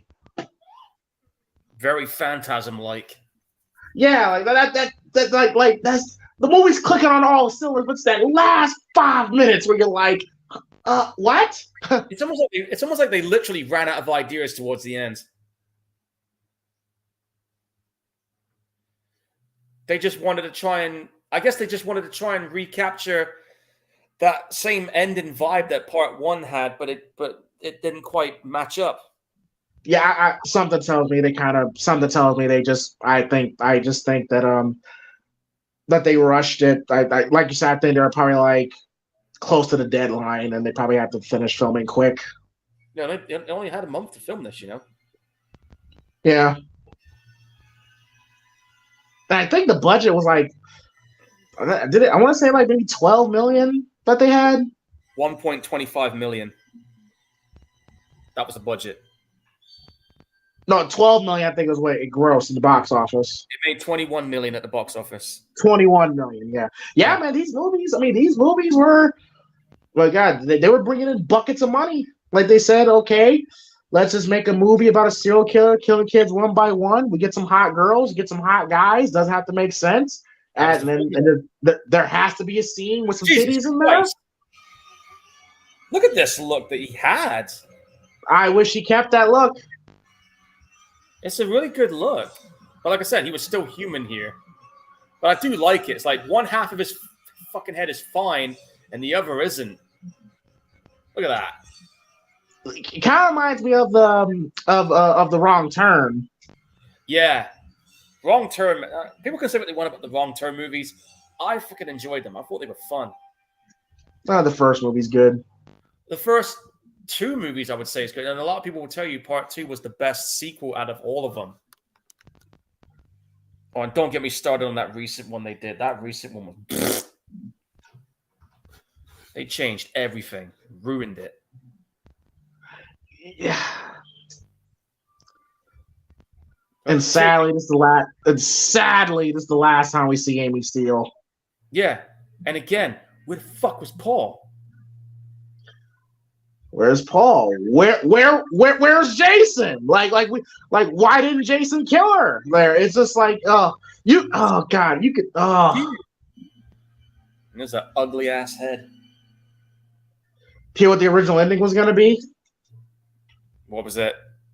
Apparently, that her eyes were gonna open and smile at the camera, then roll credits. That would have been good. No. I'm glad they didn't. And the reason why they didn't do it because it looked too silly, and it would have looked silly, Paul. Stop it. Fair point, but that's just me, innit? But there you go, guys. Friday the 13th 2 in the can. Friday 13th Part 2, man. I still really enjoy this movie, man. Damn good slasher, damn good characters. Amy Steele was an amazing final girl. Agreed. Um, I actually know I will let you, Paul, give your positives and negatives of the movie and which of the movie overall. All right, man. Well, for me, Friday the 13th Part 2, again, I still think it's a very good, solid sequel, very formidable one. And I do like how they kept this film short but straight to the point, and you never got bored of it. You never wondered, man, this movie's like too fast. You never worried about any of that because you were so engaged by what you were seeing. The characters were likable. The presentation, the look and feel was great. Jason's look, even though this was the only different appearance that you have of Jason, where he's more like the hillbilly Jason or the sackhead Jason, whatever you want to call him. I do say that look was unique, and that's what kind of made this one stand out when it comes to. Gotta love the sack. Yeah, the sackhead thing was cool. The Town That Dreaded Sundown was a good inspiration for that. And plus, just a fun movie, just a really fun sequel, and that's rare these days. You know what I'm saying? And another thing, also, I got to put this out there as well. One of the cons for me personally would be the fact that this movie did get numerous cuts by the censors. It was because it was noted for its accumulative violence, and it was proved to be problematic. And you could tell where some of the bits were where they toned it down. You could see it, especially with the guy getting his neck cut. They literally went to the next scene before the blood splat happened. So Alice's death. Yeah, Alice's death. So they said Alice's death. They said Alice's death was going to be a lot more violent. I think Adrian King said that that the ice pick that they used, it wouldn't retract. So apparently it was like a real ice pick.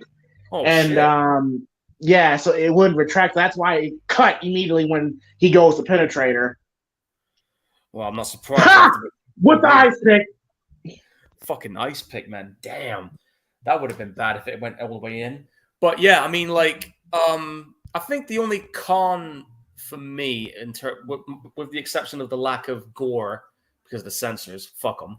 But I think the only con that I would say I had with it personally was the character from the first movie getting killed off too damn soon. I would have liked to have seen her at least kind of have a bit more screen time. Maybe her go back to the camp and warn the others, saying, "Look, guys, you got to get the hell out of here."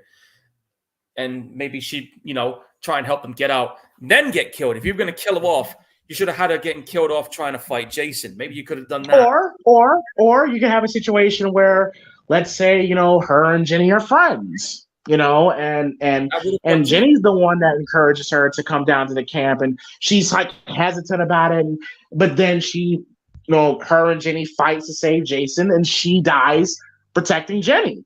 Like that could have worked. That would have worked too, yeah.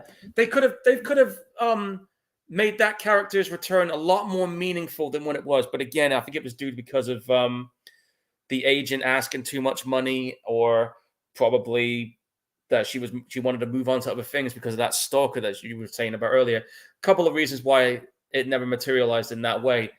So that was the only glaring gripe I had with part 2 was the Allison character not having a whole lot to do. That was my only gripe. But everything else about it, I thought was good. I mean, it was a solid follow-up, and it was definitely the film that paved the way of what we were going to expect next. I mean, we saw the debut of Jason, and then from here on out, that's where he started becoming this, like, unstoppable killer machine that we all know him for now. So this was his early beginnings, So, yeah, Friday the 13th 2, fun movie. Steve Miner did a good job doing the sequel, and again, he came back to do part 3, which I think took place, immediately after part 2. I want to say, I don't know. I never paid attention to time and stuff, but I'm pretty sure it was like pretty soon after. So yeah, I'm gonna give it 8.5 out of 10. And the reason why is because, again, like I pointed out earlier, it had a lot of good stuff that was about it that I liked. I loved the presentation. I loved the feel. I loved the characters. Loved the story. I really liked how they portrayed Jason in this one too. You know, in his killing debut, I thought it was great. And I just wish they had a lot more to do when it came to Alice's character. That's the only issue I had. That's why it kind of loses a couple of score bits there. And of course, censors being dicks when it comes to cutting shit. So that kind of hurt the film to some degree, but not enough to put me off completely. It's still a good film. So yeah, 8.5 out of 10, solid sequel. If you guys have never seen it, definitely check it out.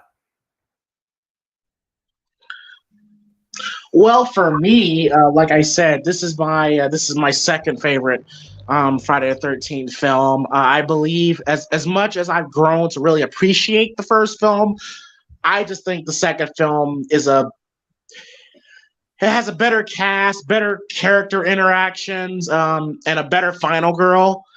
And you could honestly, kind of like what we did with REC last week, you could put Friday the 13th Part 1 and 2, and they could connect really well as one big movie. This is a really good part 2. Very entertaining. Like I said, I enjoyed a lot of the characters. And Amy Steele, in my opinion, like in the horror community, like I said, she's regarded as not only the best final girls in the franchise, but in slasher history. Just her resourcefulness, you know, her smarts, her wits, the ability. Like, you're literally pinned into a corner, and Jason's about to kill you, and the fact you have the mental aptitude to quickly put on the sweatshirt and act as Jason's mom to stall time, and it almost works. It just makes her great. Now, Paul, okay, I may get some flack for this. Go on. Is she better than Laurie? That's a good question. Because for me personally, I think they are both neck and neck. They both have their positives and they both have their negatives. But to say if one's better than the other, that's going to be a tough one for me to answer because, in my opinion, I think they're both equal. You know, in terms of being the best final girl, I mean, they definitely both deserve their seat at the table when it comes to that. So for me, it's a difficult question to answer because both are good. So it's hard for me to pick one over the other. You know what I'm saying? I don't know how you feel about that. Okay, it was just a curiosity question. No. Yes, like I said, but yes, but yes, I love Jamie. I love Jenny as a character, and I love Amy Steele's portrayal as the character, and man, I want to for a baby, but hey, bro.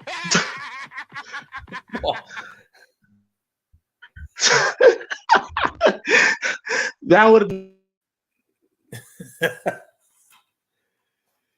Yeah, I can imagine right there, man. I'm sorry. You want to know how I would like Paul? Like, hey, bro, hey, you're my. But if I had to choose between you, you know, or Amy Steele, hey, bro, like you gotta go, bro.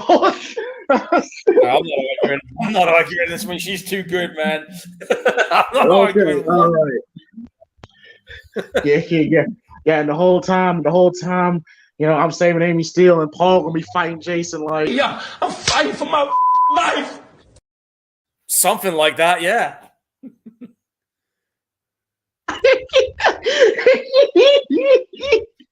But I somehow got away, even though you didn't see it. You did get away. Oh man, but yes, I love Amy Steele, and I love the cast too. Like I said, I really enjoyed Mark's character, the wheelchair, Vicky, Tara, you know, skinny dipping ass, Kevin Sausage Links. Like I like the people. they were very likable. I mean, it's like I said earlier, they were very like you could easily relate to them. They felt like normal people that you would find in the street in that time. Yeah. Oh shit. Yes. If James saw Paul making out with Amy Steele. Dial 911. Tell the police to get up here quick. Somebody's about to get killed. Oh, really? It's gonna be like that, huh? Hey, bro. Hey, like I said, get your hand off my woman, man. First, man, you lose. But yeah, Get man. out of here. But as far as cons go, I think I'm going to agree with you on that part, Paul. Yeah, just killing Adrian King off as quickly as they did. Because, like you said, they really don't mention her. They only mention like one time. It was just like a pass through line, like a throwaway line. That was it. Yeah, I kind of like if it in a perfect world, I would have done it in a way where Andrew King would have passed the torch, to Jenny. In a perfect world, but yeah, her dying as quickly as she did, what was it kind of. I wouldn't say it was shocking, but it was more like, what was the point of bringing her back? You know what I mean? If you were going to do that, then there was no reason for it.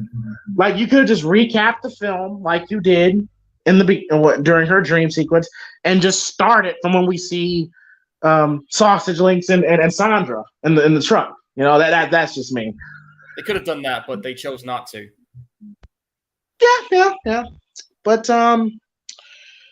But yeah, man, this is a really good, solid slasher film. It's one of my personal favorites, and I still have fun watching it. And yeah, Friday the 13th Part 2 is a damn good Friday film. One of the best in the franchise for sure.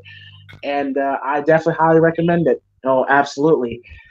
So, Paul, you can go ahead and name your movie recommendation, and I will gladly tell you the movie I recommend. All right. Well, let's see what we got here then. So for my next movie, folks, I've been thinking about this one for a while, and I figured, seeing that Part 2 is going to be released on Blu-ray in the UK on the 24th of October, and I think it's going to be released on the 6th of October where you are on the cinema, and I think it's on Screenbox, which we don't have, so you're going to have to get a trial on that one.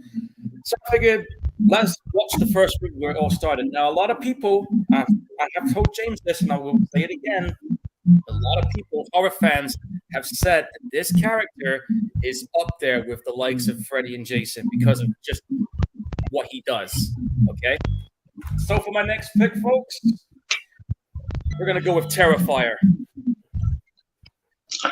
All right, for Terrifier, for Paul. And for me,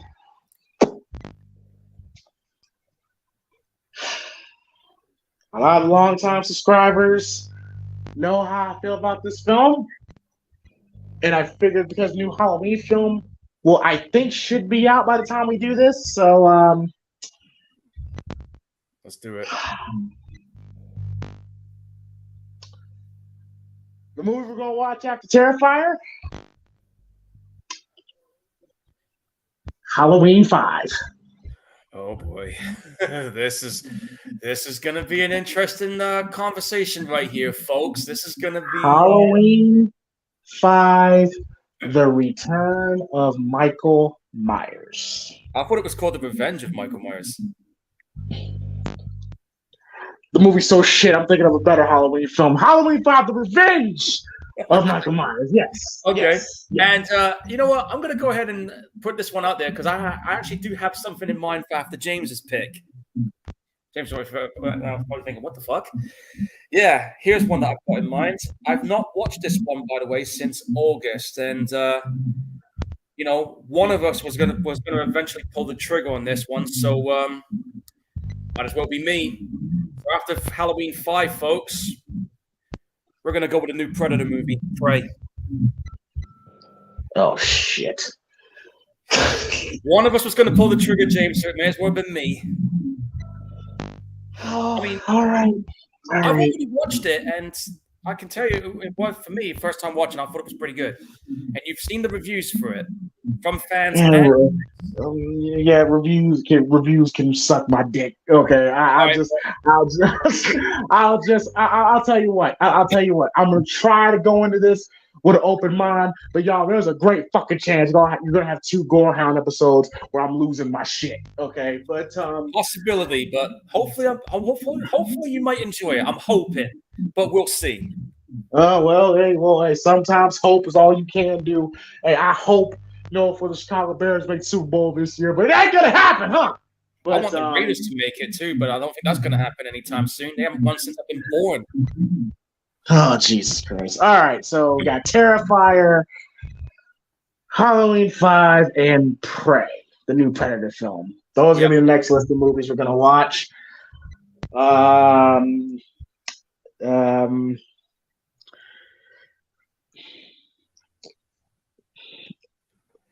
I'm so sorry, but I'm rewinding. I'm rewinding some parts of the movie, and I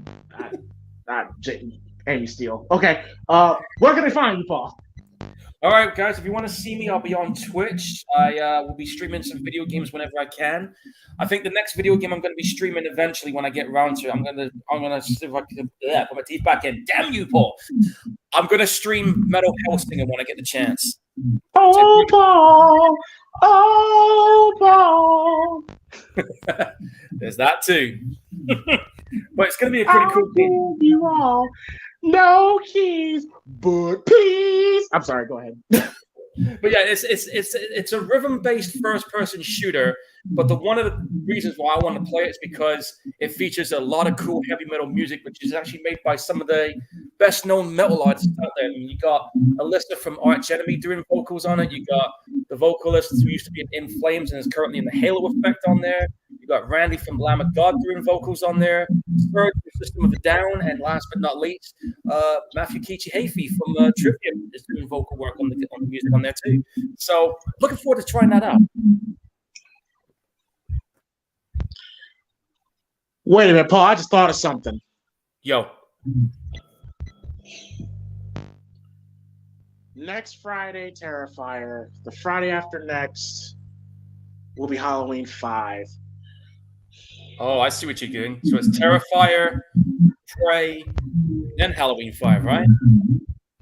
Okay. I'm thinking, Paul, that maybe we...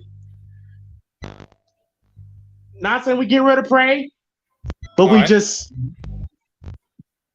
insert Halloween Ends. Halloween Ends. Because it's going to be on the Peacock, and it's going to be on the Cock. I got to go see it in the cinema because they don't show it on Peacock over here. You don't have Peacock?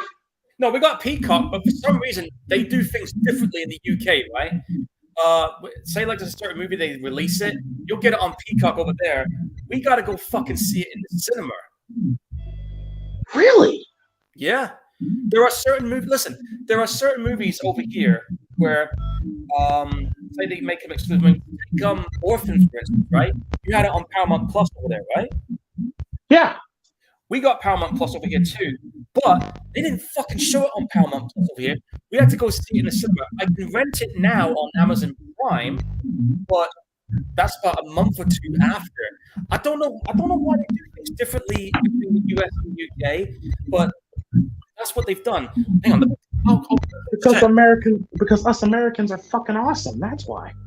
All right. Quit breaking my balls. All right, hang on. Let me just look. Let me just check to see if Halloween Ends does have a UK showing on Peacock. Let me just check. Because I think I know they have Peacock, but I don't know if they're going to show it on our Peacock. Hang on.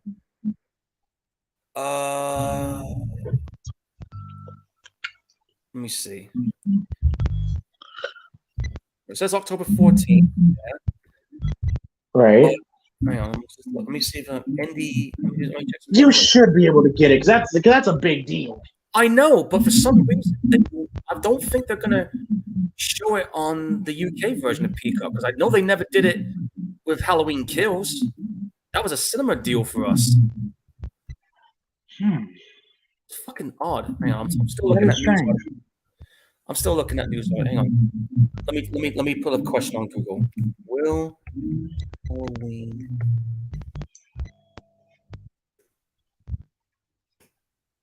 ends be on Peacock UK? Oh fuck! It's all right. I can't see it there. Let me try IMDb. I'm gonna make sure because I'll have all the release dates there. Okay. Let me try that. All right. Well. Yeah. Let me just make sure of this because that's how they do things, man. It's fucking weird how they do it, but that's what they do. All right, here we go. Release dates UK. Hey, listen to this. USA, October 14th, cinema in internet. UK, October 14th, cinema. Nothing about Peacock in the UK here. Ah, I knew it. Oh, well, shit. Okay. Sorry, right, man. Well, they do it. Oh, god damn it. All right. That's fine. That's fine. So here's what I'm thinking. When they release it on Amazon Prime to rent over here, because they usually do it in about maybe a month or two after its cinema run, because after about 30 or 60 days in the UK, they eventually end up being for rental on streaming platforms like Sky Premiere and Amazon Prime. So the moment I see it, I will put it on my watch list, and then when we're ready to watch it, I'll fucking rent it. It's the only thing I can do. I won't see it in the cinema, but once it hits a streaming platform, I will do it that way. Pain in the ass, I know, but it's just how they do things with UK and US distributors. It's a whole different thing. Sometimes we get them the same time as the US, but sometimes they do things like that. And unfortunately, that's what happens. All right. Okay, no problem. So, but yeah, so we're gonna go ahead and get for hopefully y'all week's edition of the Primetime Gorehounds. My sugar rush has come down now significantly. So everyone have a great weekend. Hit that like and subscribe button. Don't forget to check out any other episode of the Gorehound episodes that we've done, including the Monday Night Raw commentaries. And don't forget to check out my my video I did on Saraya and her promo.